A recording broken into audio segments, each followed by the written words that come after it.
It was during the summer of 2003, in July.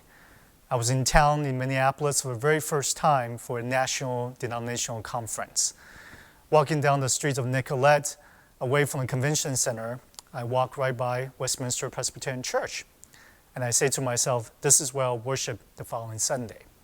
So the following Sunday I came into worship, and it was immediately captured by the immensity of the worship space and the beauty of the music as well as the architecture. And not to mention the sermon that I heard that day. I don't recall exactly who preached, but I do recall a very tall pastor.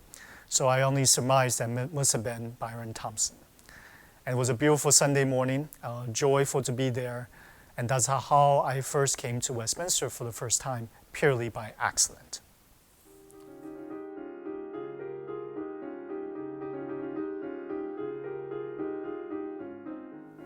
So my interview was on Coming Together Sunday in September 2015.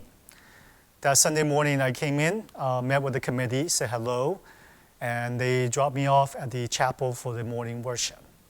And like everyone else, I filed in, sat down, had a chance to take a look around, and immediately fell in love with the chapel space.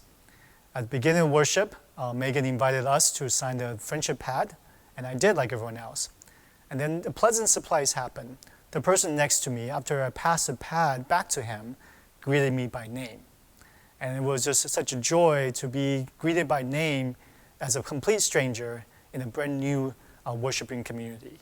And it was just a joyful occasion to be together that way. There are so many sacred spaces in our church, and the chapel becomes a very meaningful space for the ministry of congregational care, and I'd like to tell you more about it. So come on in, let's go. Oftentimes, as I stand here before the doorway to the chapels, this is when we prepare our families as we enter the sacred space to remember someone who have died. And this is why the chapel is so important in the ministry of congregational care. When I stand behind this pulpit, it is after weeks, or even days, or even years of preparations of being with our church members, building those relationships. And when we come together in that time, being here in this space, we're here to remember our loved ones. The chapel is like a storehouses of stories of our church members, their accomplishments, their joy, their birth, their death, all the highlights and sometimes difficult moments of their lives. They all get to be shared here in this space. When we worship God because we believe that God is eternal and God's love for us never ends.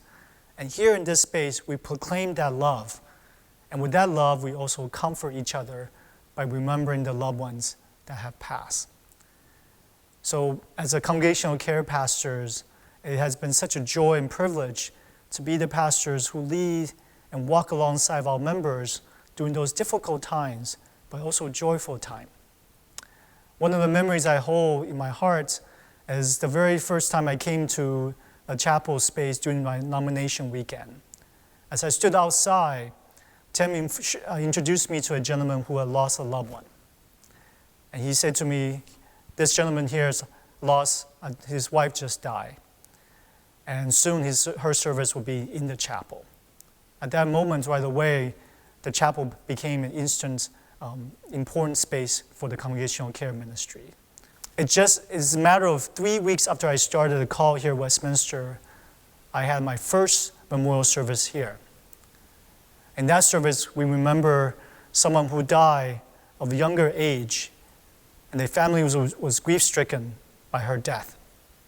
And here we share her stories. We share why her faith was so important to her, why she meant so much to her brother, her mother, her children, and her spouse. And here in this space, tears came out, laughter came out, and joy knit us together as one body in Christ. Yes, the loss of a loved one is deep and is difficult. The love of God also transcends and lead us and guide us. And here in this space, the community can gather together to support each other. to call out to God together, to cry and to laugh, and also to proclaim God's love for everyone in this space.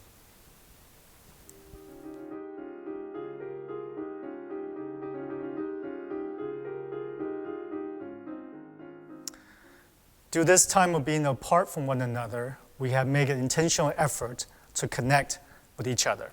And I'm so grateful to hear stories from elders and deacons and our church members who have reached out and called all members in the church and all those stories. Even though we're apart from each other, we're still connected in that manner. However, it's not the same. I look forward to the time when we will be able to be back in church together, back in this sacred space together, to give thanks to God and also to welcome each other's love and joy and share that love and joy with each other. So I look forward to see you in person soon. For the meantime, I say thank you for this chance to listen to this story that I have to share with you.